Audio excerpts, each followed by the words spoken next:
Welcome to the final lecture of this workshop. Let me introduce today's speaker, Alexey Tal. Alexey joined as a VASP developer in 2021 after finishing a postdoc at EPFL in Lausanne. While he is involved in porting VASP to GPUs, his main focus is on solving the Bethe-Salpeter equation to describe excitonic effects. Today, he will introduce different algorithms and methods that are available in VASP to compute excitons. Alexey, the stage is yours. Thank you, Marie-Therese, for the introduction. Today I'm going to talk about optical excitations and excitons. In particular, I'll focus on Bethe-Salpeter equation and time-dependent density functional theory and how these methods can be used to obtain optical absorption in VASP. Here is the outline of my presentation. I would like to start with discussing the independent particles approximation and what is missing in the independent particles picture.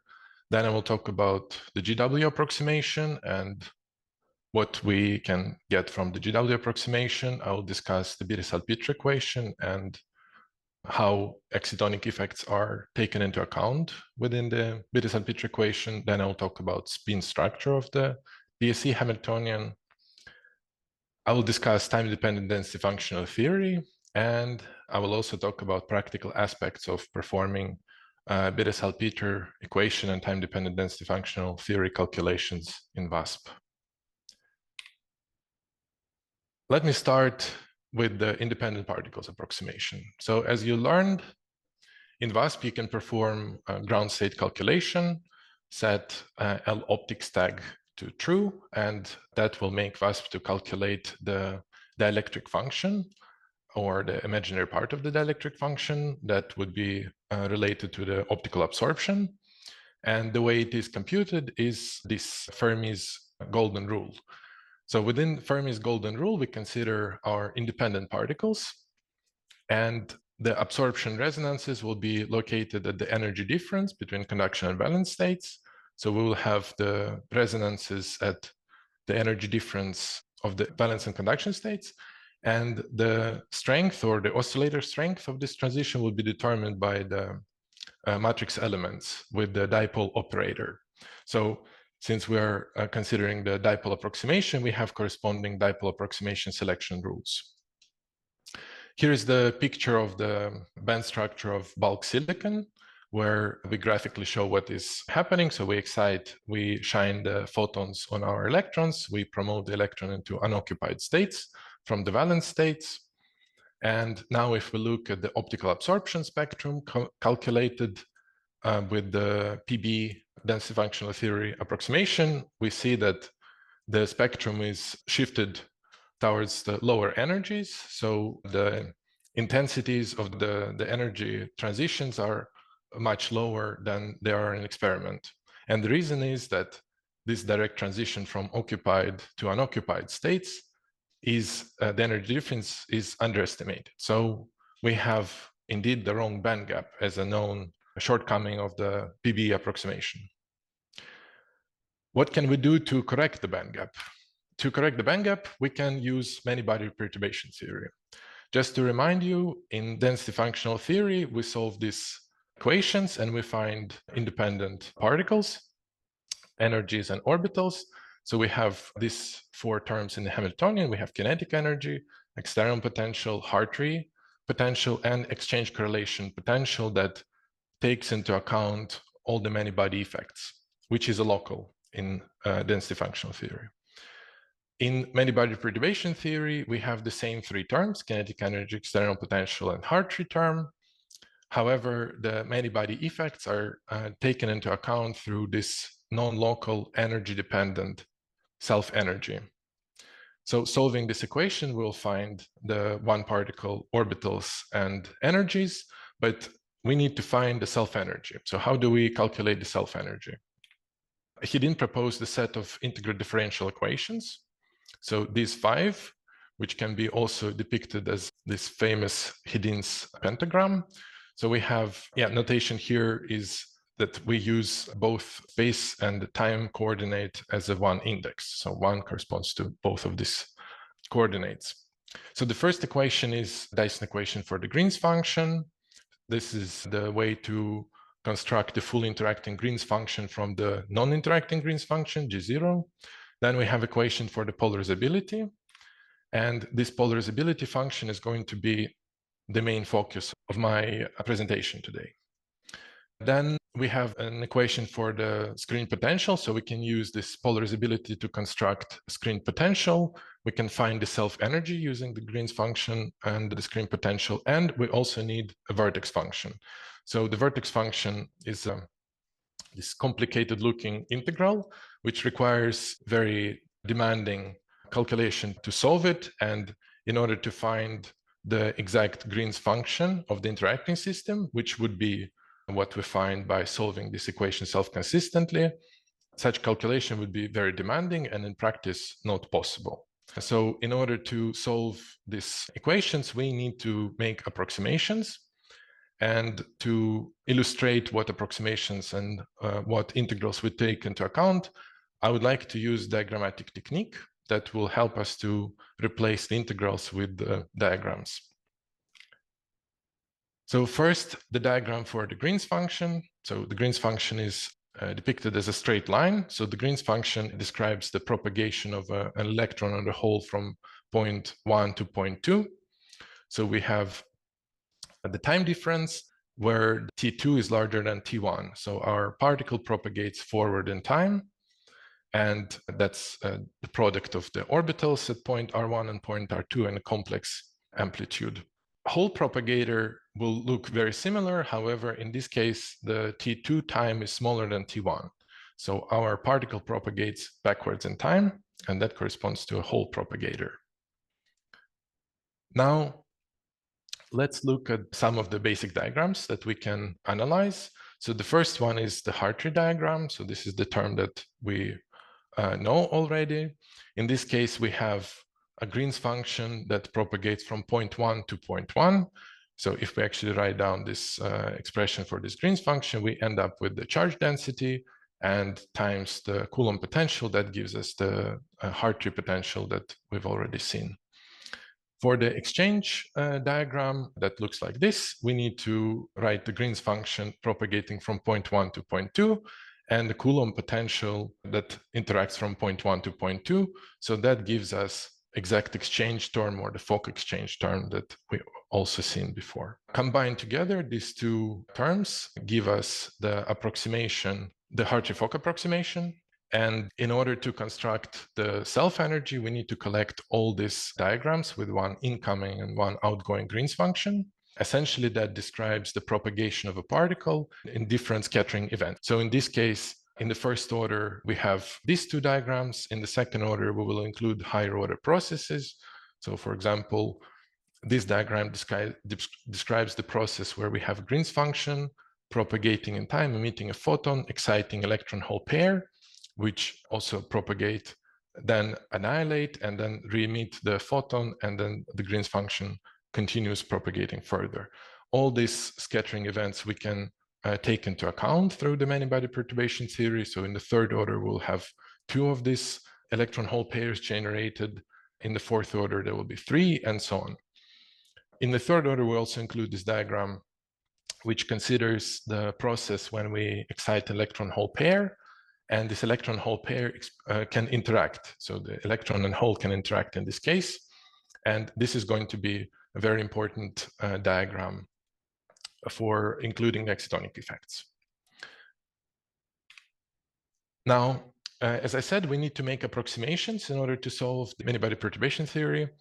So standard approximation for a self-energy is the GW approximation, where we shortcut this vertex function. So we set vertex function to 1 or a delta function, and we end up with a set of 4 integral differential equations. In practice, these equations are solved in the following way. We first construct independent Green's functions. We calculate the polarizability or irreducible polarizability. We construct the full polarizability chi and calculate the dielectric function. epsilon, which is then used to find the screened potential W. And using this Green's function and screen potential, we can calculate the self-energy. To understand better what type of diagrams are included in the GW approximation, we have to look at this set of diagrams. So in the first order, we include only the exchange diagram, but in the second order, we include the diagram with one, this electron hole pair, two electron hole pairs, three, and so on. So this set of diagrams for the polarizability constitute the random phase approximation. So we include the screening of the Coulomb potential in the random phase approximation. And because of how these diagrams look, they're called bubble diagrams. It can be difficult to account for these diagrams without introducing some double counting terms. So we can use this notation of irreducible functions for bookkeeping. So irreducible polarizability in this case means that it's a diagram that cannot be split into two by cutting a Coulomb line. So for our irreducible polarizability is just this open bubble diagram. And then if we insert it into the polarizability, the Dyson equation for the polarizability, we can find the full interacting polarizability without introducing any double counting. So in this case, these diagrams that we include are reducible. So we can cut this Coulomb line and split our diagram into two. Then we can construct the RPA dielectric function and calculate the screening potential W, and that gives us the self-energy that we can use to correct the one particle energies. Now I would like to discuss what are these energies that we find within the GW approximation, or what is this GW quasiparticles. So in order to understand it better, we can look at the ground state electronic structure where we have occupied and unoccupied states. And then let's consider a photoemission experiment where we shine a photon, which excites an electron from occupied states. So it takes out the electron from the occupied states, which the energy of this electron, we measure the energy and the momentum. And that is done in experiments such as ARPE, so angle resolved photo emission spectroscopy. What happens in this case is we remove the electron from our system, and all charges will form a cloud around the hole that is left where we remove the electron to screen this hole. So we polarize the charge by removing an electron. And if we look at the spectral function, so we can see that the poles of the Green's function actually correspond to these delta functions at energies corresponding to the solutions of the independent particles. And the lifetime of these particles is infinite. So these particles have infinite lifetime. However, if we include the interaction with the self-energy, sigma, we find the full Green's function, where the energies will be shifted by the real part. So the poles of the Green's function will be shifted by the real part of the self-energy, and the imaginary part of the self-energy will give us the broadening of this spectral function of the peak, and that is the lifetime of this quasi-particle. Now we can look at the Fermi's golden rule again. So we can apply the self-energy to correct our band structure. This GW self-energy shifts the unoccupied states away from occupied states and opens the band gap. If we calculate the optical absorption for this system now, we see that the spectrum is shifted closer to the experimental absorption edge. However, the intensities are still not correctly reproduced. What is the reason for disagreement between experiment and our theory? To understand better what we are missing, let's look at the optical absorption process. So we start with the ground state, where we have, again, occupied and unoccupied states, and we irradiate our system with the photons and promote an electron from occupied state, one of the occupied states, to one of the unoccupied states. However, unlike the previous situation, the electron remains in the system, so it can interact with the hole that is created instead of the electron that we just removed. And this pair of states can form a bound state called an exciton. And this pair form a bound state. The energy of this transition will be reduced. And we need to take that into account. So in order to describe this process correctly, we need to include two particles, so one electron and one hole. To introduce this interaction between electrons and holes, we will go back to the vertex function. So in the GW approximation, we only included in the polarizability the first term of the vertex function. However, let us now use the second term. So we no longer neglect this contribution, we will need to include it. So since we already have the self-energy within the GW approximation, we can write our self-energy as GW, and that gives us this variation of the self-energy with the Green's function gives us the screen potential W. So now if we write the equation for draw these diagrams for the vertex function equation, we will see that we include the following terms. So we have the first term, which is the trivial term that is just a delta function. Then in the first order term, we include the process where we have an electron propagating and interacting with the hole with one screened Coulomb line. So this is screened Coulomb potential. Then in the second order, we'll have two of these screened potential interactions, and so on and so forth up to infinity. So since we are including all these diagrams, we also make the following approximations. So first approximation that we make is that we construct the polarizability from non-interacting Green's functions. The second approximation is the static screening of the W.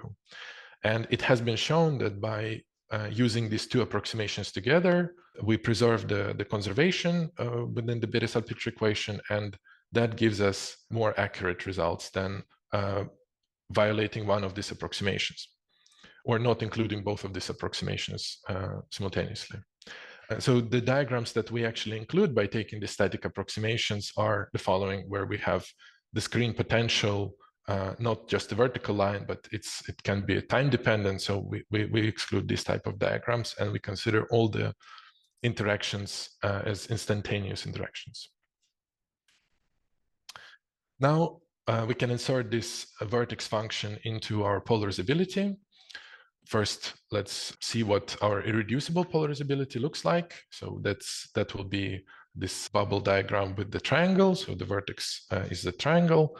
And if we insert these vertex diagrams, we can see that all bubbles with 1 Coulomb line, 2 Coulomb line, 3 Coulomb lines, and so on are taken into account. So these terms are included in the irreducible polarizability that we now consider.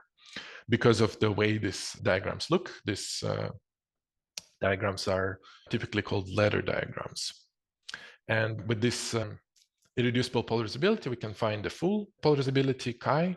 Now we can compare what terms are, or the diagrams are included in the RPA polarizability, and what terms we're able to include by including this vertex function. So in the RPA polarizability, we had all these open bubbles. So there is no interaction between electron and hole. So we generate electron-hole pair, but they propagate without interaction. And with this vertex function that we just introduced, we can include the terms that account for the interaction between electrons and holes, and that these terms will be included in our polarizability. Since we're dealing with the two particles, electrons and holes now, then it's convenient to introduce the polarizability L0, which joins the electron and hole, Green's function, and we can write down this polarizability L0, or non-interacting 4-point polarizability, which describes propagation of a particle from point 1 to point 3 and a hole from point 4 to point 2. So compared to the 2-point polarizability chi, this edges of the diagram were closed. So in the 4-point polarizability, we disconnect these edges of the diagram. And of course, we can construct the 2-point polarizability by, again, closing this the ends of this diagram and get the chi 0. Now that we have the 4-point polarizability function, we can write down the Bethe-Salpeter equation, which would be an equation, essentially a Dyson equation for this 4-point polarizability, which allows us to find fully interacting polarizability L from the non-interacting polarizability L0. Diagrammatically, this equation looks like this. So we have interaction between L0 and L described by this interaction kernel. And the kernel includes two terms. One is the bare potential, so this diagram, which will give us the bubble diagrams in the RPA approximation, essentially. And the second term will describe the screen potential W, and that would give us the ladder diagram. So you can see that the delta functions included with these terms are different because they close different ends of the diagrams. Now we have the Bethe-Salpeter equation, and we need to solve this Bethe-Salpeter equation. In VASP, the Bethe-Salpeter equation algorithm can be selected by setting algo equals BSE. And there are two ways in VASP to solve the Bethe-Salpeter equation. One is the exact diagonalization, or IBSE equals 0. So this is the tag that you can set to choose this option. And in this case, we rewrite our polarizability in transition space and solve this equation as the eigenvalue problem. By solving this as an eigenvalue problem, we can find eigenvectors and eigenvalues. So using these eigenvectors and eigenvalues, we can calculate the dielectric function or optical absorption spectrum, but also we can perform a detailed analysis of the excitonic states. We can analyze excitonic wave function, and we can look at the fed band plot. An alternative approach would be iterative solution of the Bethe-Salpeter equation.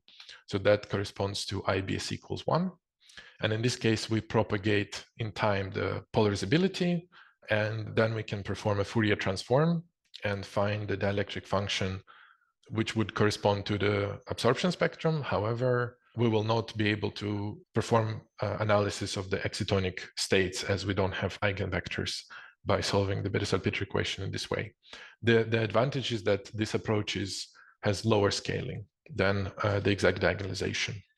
To solve the Bethe-Salpeter equation, we need to, as I said, solve this eigenvalue problem, and we need to construct the Hamiltonian. And to do that, we have to calculate the following integrals. So our Hamiltonian will consist of the following terms. The first one is the diagonal term, which corresponds to just the independent particle approximation, or this L0 diagram. Then we have a tag L hard tree true. So if we select this tag, we will include the exchange diagram, and we will need to compute this integral, which describes the interaction between electron hole pair at point R with electron hole pair at point R prime, as shown in this diagram. So this will give us the RPA approximation, or these bubble diagrams in the RPA approximation. The third term is responsible for the ladder diagrams or the excitonic effects, and it can be chosen by setting ladder equals true. So in this case, we have an interaction between the valence state and conduction state, and the interaction is described by this screen potential W. Now, the Bethe-Salpeter equation, can write it as I said, as an eigenvalue problem. And our Hamiltonian is this two-particle Hamiltonian that we need to construct, which has the following structure. So in general case, it's a non-Hermitian matrix. And we need to find the solution of this eigenvalue problem. Terms here, the A matrices correspond to these three terms. So we have diagonal term, the exchange term, and the direct term. In the B matrix, we have only exchange and the direct term. And if we look at the structure of our Hamiltonian, we'll see that the A matrix couples the transitions from the valence state V to conduction state C at K point K. And these transitions are coupled with the transitions at valence state V prime, conduction state C prime, and point K prime. So this matrix will mix all these independent transitions. The complex conjugate of A describes the excitations on transitions from conduction to valence states. So this matrix will describe the coupling between transitions, different transitions at from conduction to valence state. And this part of the matrix is called resonant, complex conjugate called anti-resonant, and the B matrix is responsible for mixing these excitations and de-excitations. Now, if we solve this equation, we find eigenvalues and eigenvectors, and we can construct the dielectric function.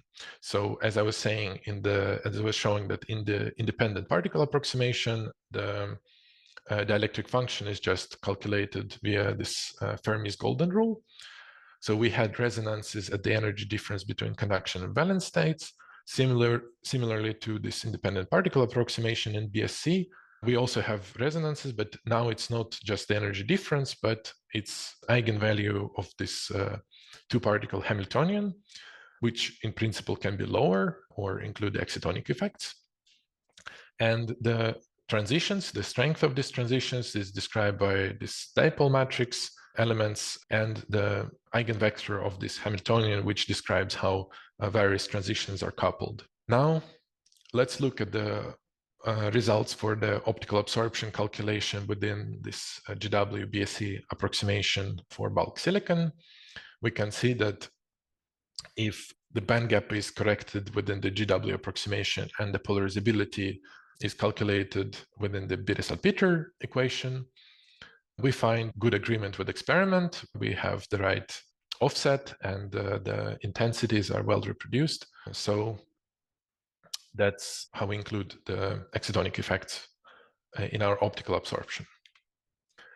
Now, as I said, there is an alternative solution to the Bethe-Salpeter equation, which we call time evolution BSE. In this case, we construct the dipole vector and we apply our two-particle Hamiltonian to this dipole vector and propagate it in time. And we can integrate the evolution of this dipole vector and then perform the Fourier transform to frequency space, which gives us the dielectric function. So the advantage of this approach is that it scales quadratically with the size of the Hamiltonian compared to the exact diagonalization, which scales cubically. But yeah, disadvantage is that we only get a spectrum and we still need to construct a two-particle Hamiltonian, which can be a demanding computational task. We can select this time evolution BSE algorithm by setting IBSE1. So the default is IBSE0, so exact diagonalization. If you want to select this time evolution algorithm, you need to set IBSE1. And you need to provide two parameters. So this is omega max, which determines the maximum energy up to which we would like to calculate the electric function. And C shift, which is the broadening of the spectrum. The time step size is inversely proportional to the maximum transition energy, or this omega max.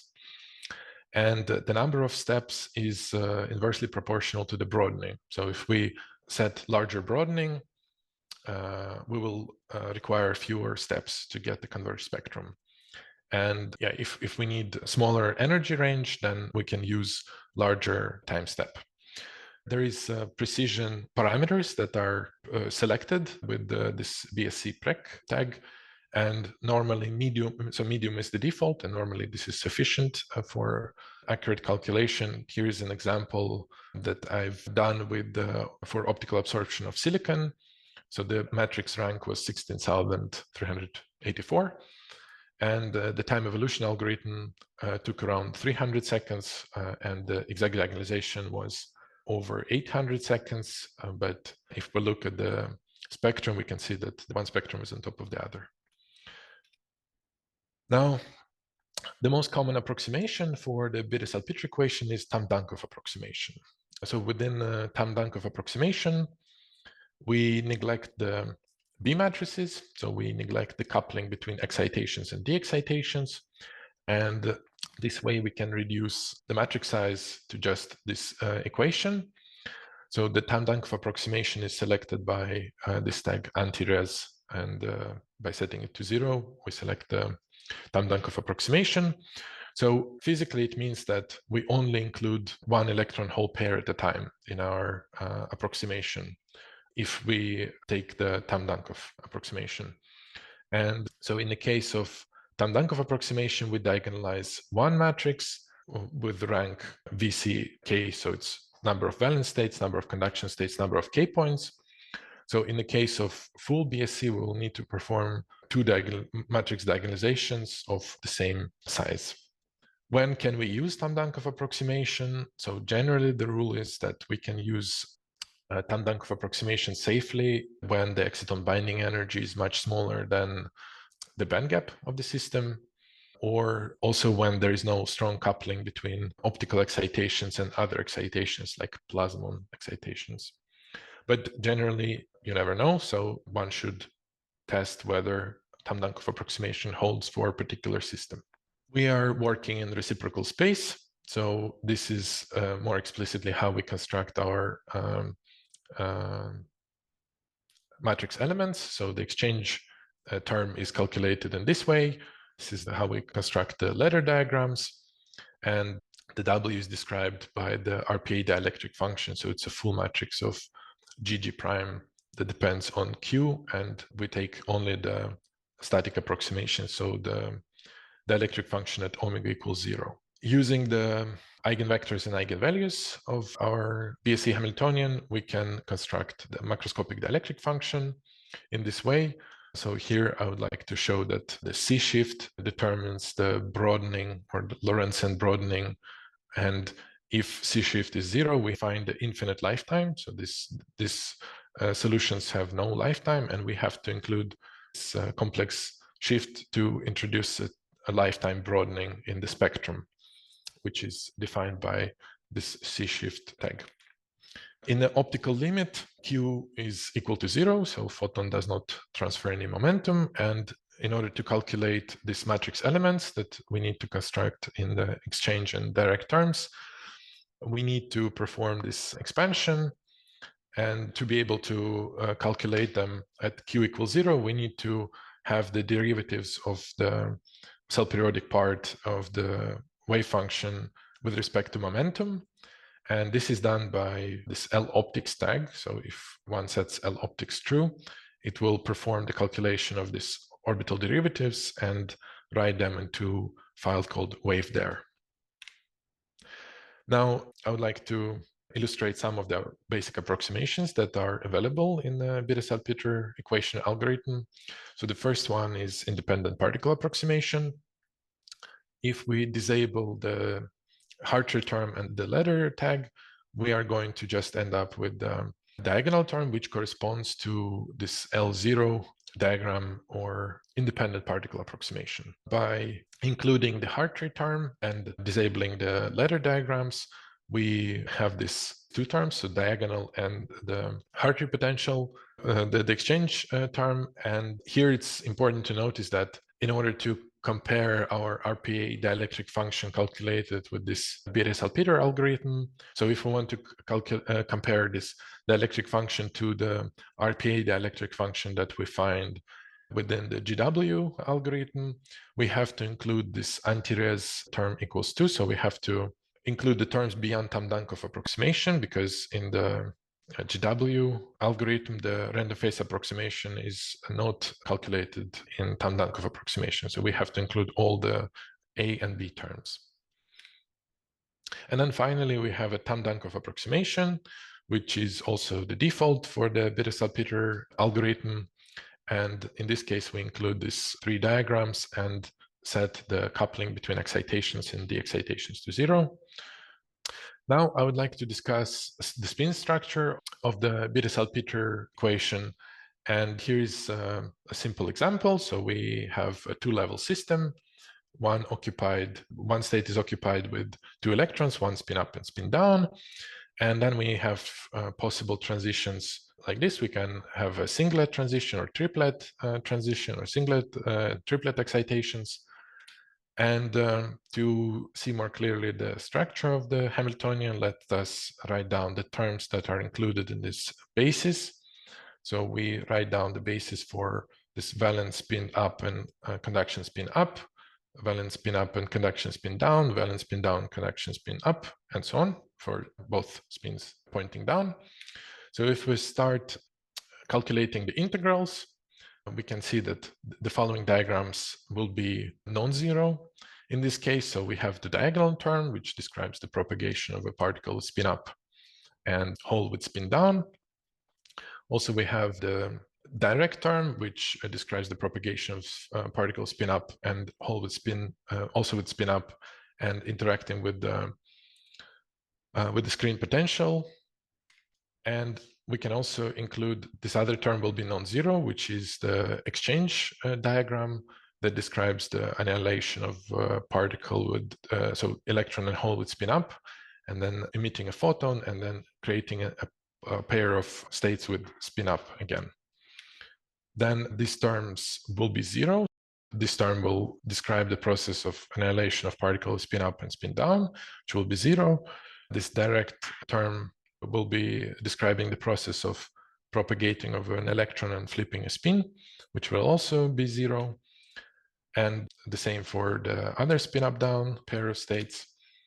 And finally, for the case where we have a pair of states with spin up and pair of states with spin down, we only have an exchange diagram. So that would describe the process of electron and hole pair with spin up, annihilating and creating electron hole pair with spin down.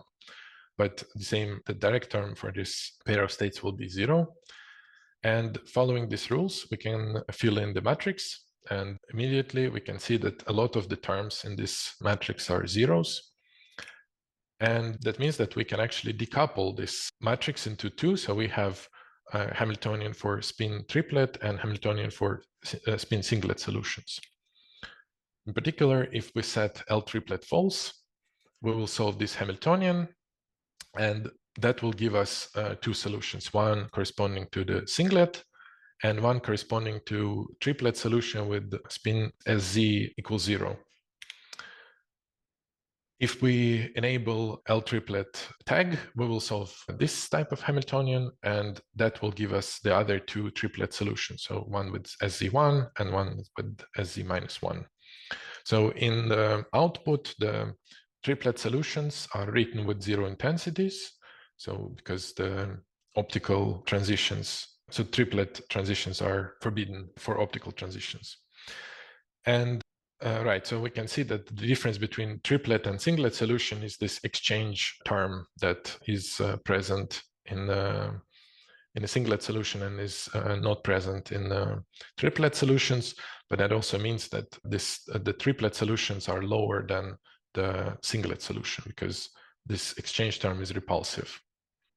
Now we can consider the case where we have spin-polarized systems. So the orbitals and the energies of these states are not the same for spin up and spin down channel. And then we have to write all these terms explicitly for spin up and spin down transitions. And as in the previous case, again, we have one, we can decouple this Hamiltonian into two classes of solutions. One would give us a spin singlet solution and also one triplet solution. And for the L triplet true, we will have the other two triplet solutions.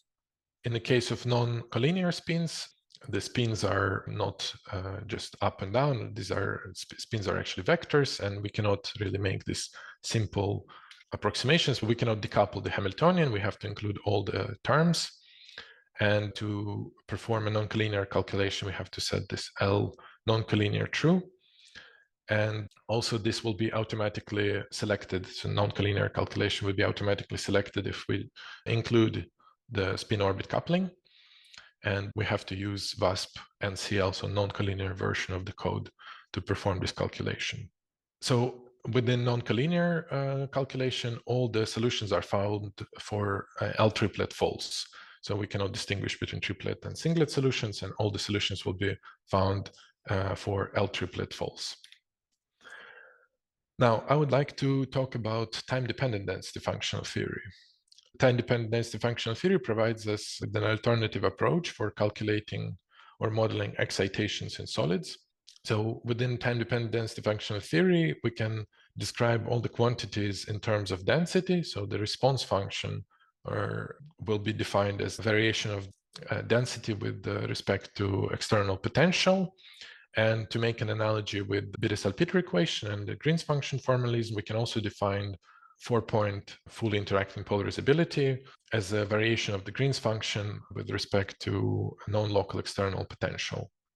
Within time-dependent density functional theory, polarizability can be found via this Dyson equation, where we include two terms, one that already seen, this is just a bare Coulomb potential, and the second term describing the interaction is so-called exchange correlation kernel, and it's defined as the variation of the exchange correlation potential with respect to density. By setting exchange correlation kernel to 0, we can reconstruct the RPA approximation. So generally, if exchange correlation potential is local, then excitonic effects are not taken into account in the polarizability or in this response function. And if the exchange correlation potential is non-local or includes exact exchange, then we end up with 4-point integrals that we have to calculate. And for that reason, it's convenient to reformulate this equation also in terms of 4-point polarizabilities, 4-point formula, which leads us to Cassidi equation. This Cassidi equation has exactly the same structure as the BSE equation. The Cassidi equation TD-DFT formalism can be selected by setting algo TDHF, and it has all the same terms. However, the matrices A and B now take into account the interactions differently. So we have the same diagonal term, we have the exchange term, which is described by a bare Coulomb potential, and the third term will be described by the exchange correlation kernel. And then in the B matrix, we also have the bare Coulomb potential and exchange correlation kernel. So to make, again, the connection with the Bethe-Salpeter equation, let's consider time-dependent Hartree-Fock approximation.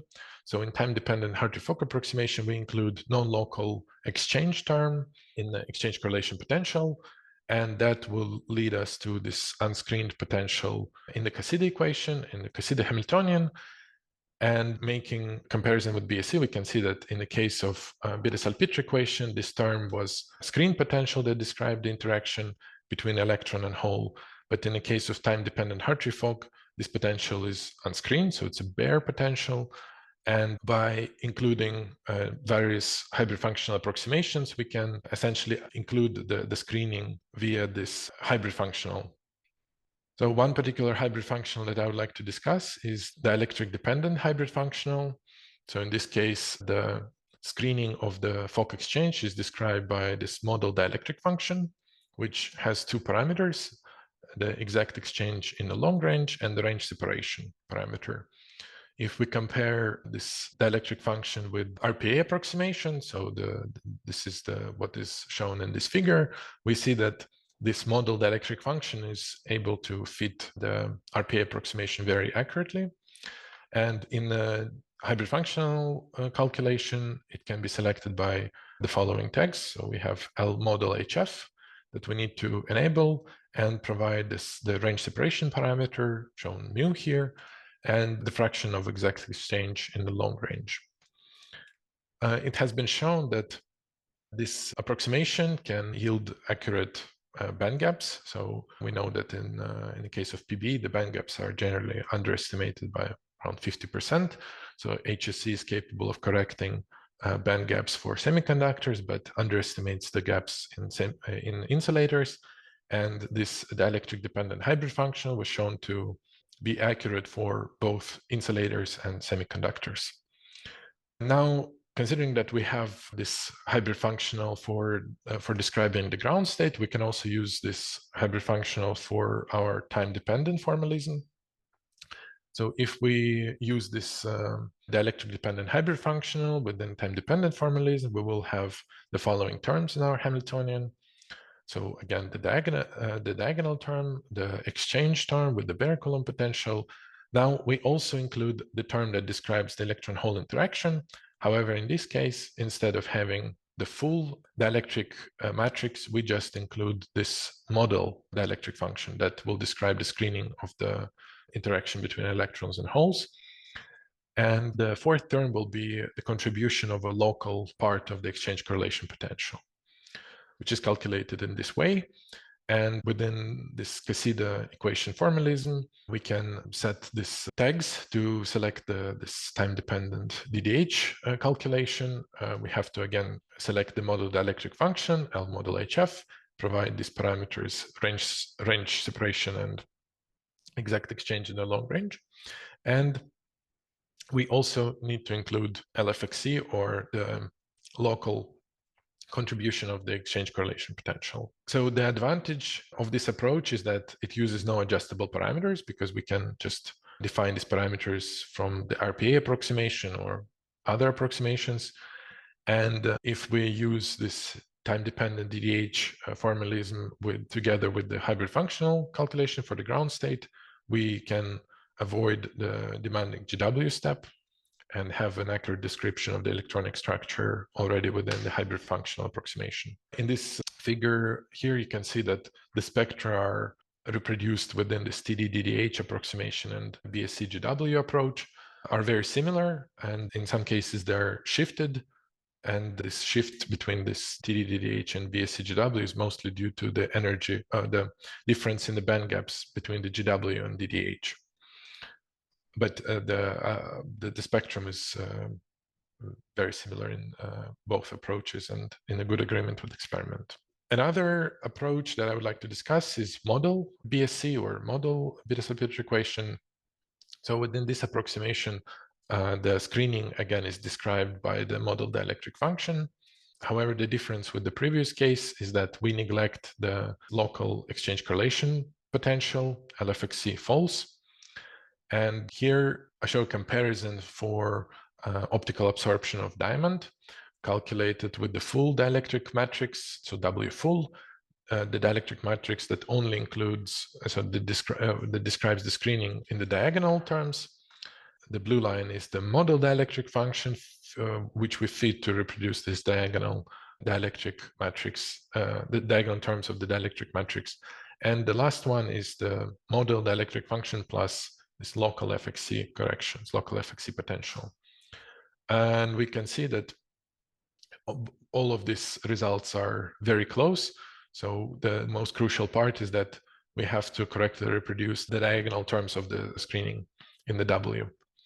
This approach has been shown to yield accurate excitonic binding energies.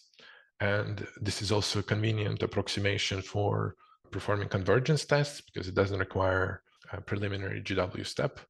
The downside is that we cannot use it for anisotropic screening as like 2D systems or 1D systems. So the screening along different axes will be vastly different, and this model will not be able to capture that.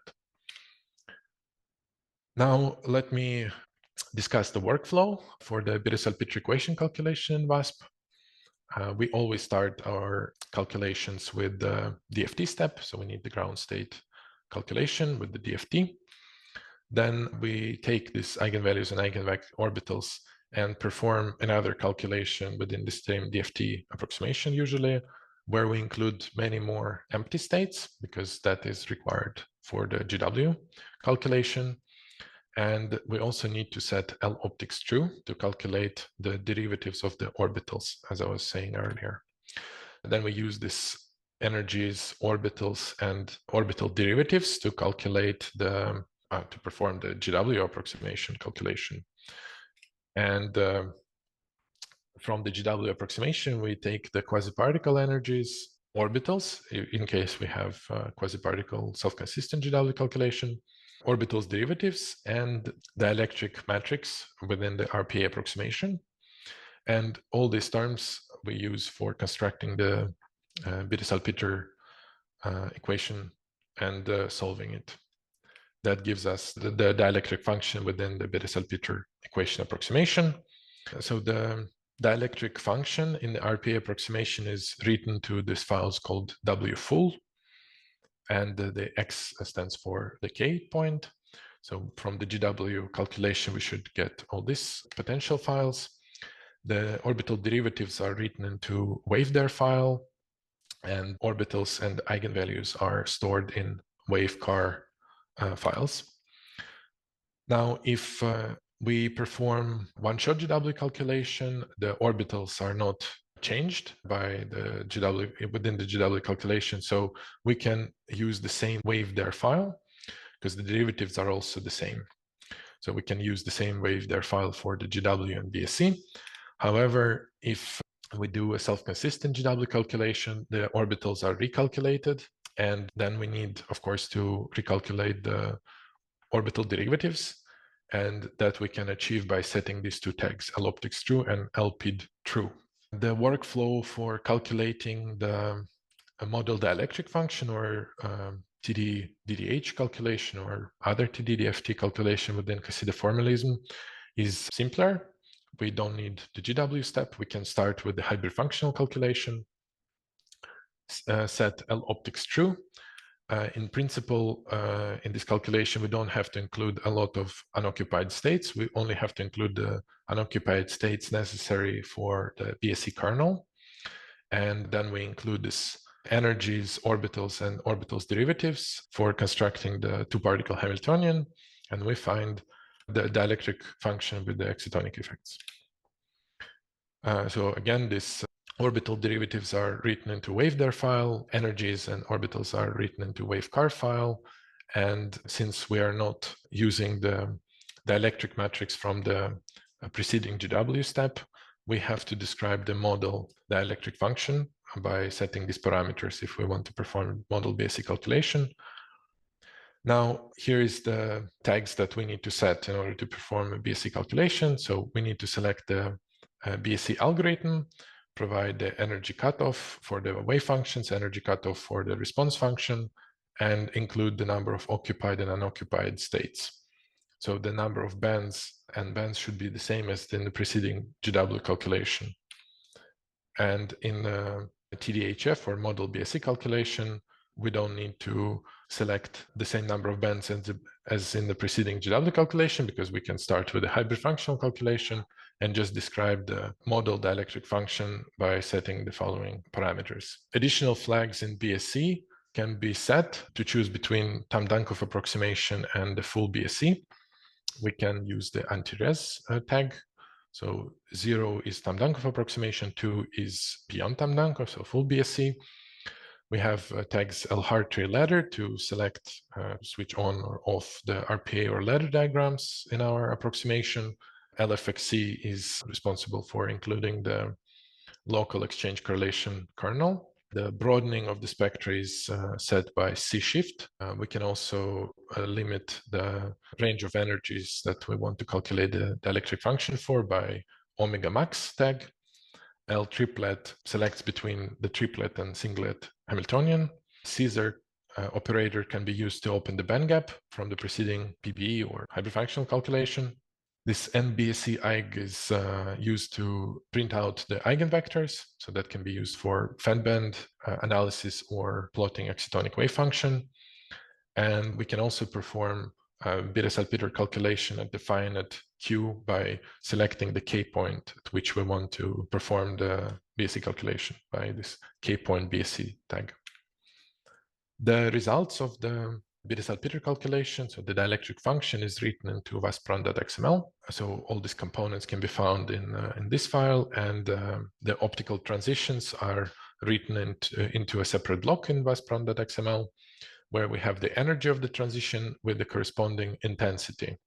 Here, one can distinguish between dark and bright excitons by looking at the intensity of the transition, and also identify degenerate transitions, as in this case. So the first three states have the same energy and are therefore degenerate. It is also possible to plot the excitonic wave function. So the excitonic wave function can be written like this. So we have a product of the valence state and conduction state coupled via this eigenvector corresponding to the particular excitonic state, lambda.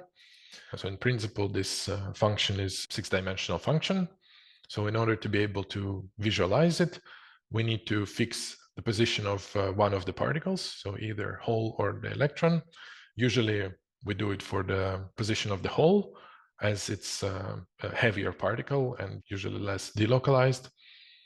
And we need to specify where we want to fix this particle in direct coordinates in the INCAR file. Then the number of excitons will be again selected by NBSE EIG. So all this, the charge density corresponding to this excitonic states will be written in these charge files with the suffix corresponding to the number of the excitonic state.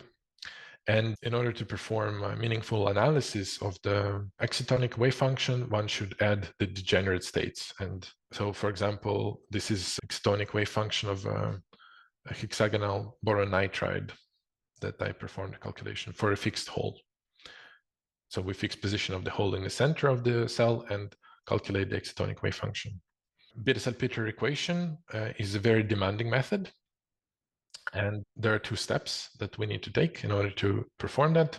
We need to construct the Hamiltonian and we need to diagonalize the matrix, or if we choose the diagonalization algorithm. So the rank of the matrix is determined by the number of K points times number of conduction states times number of valence states. And the diagonalization algorithm scale as n cubed as the rank of the matrix. So setting up the matrix scales as n to the fifth, where n is the size of the system. And so solving this equation through diagonalization scales as n to the sixth with the system size. So the diagonalization scales as n to the third of a rank, but the overall scaling is n to the sixth. So in order to be able to perform calculations of large matrices, we've been putting a lot of effort into porting our BSE implementation to GPUs and optimizing it for GPUs. So in particular, we considered one perovskite system, which converges very slowly with the number of K points. So we would like to calculate the exciton binding energy, and we have to include a lot of K points. So in particular, for the 16 by 16 by 16 K points grid, this matrix size becomes as large as 1 million or over 1 million. And the distributed eigensolver for GPUs was implemented by NVIDIA. And we've performed the calculation for this large system.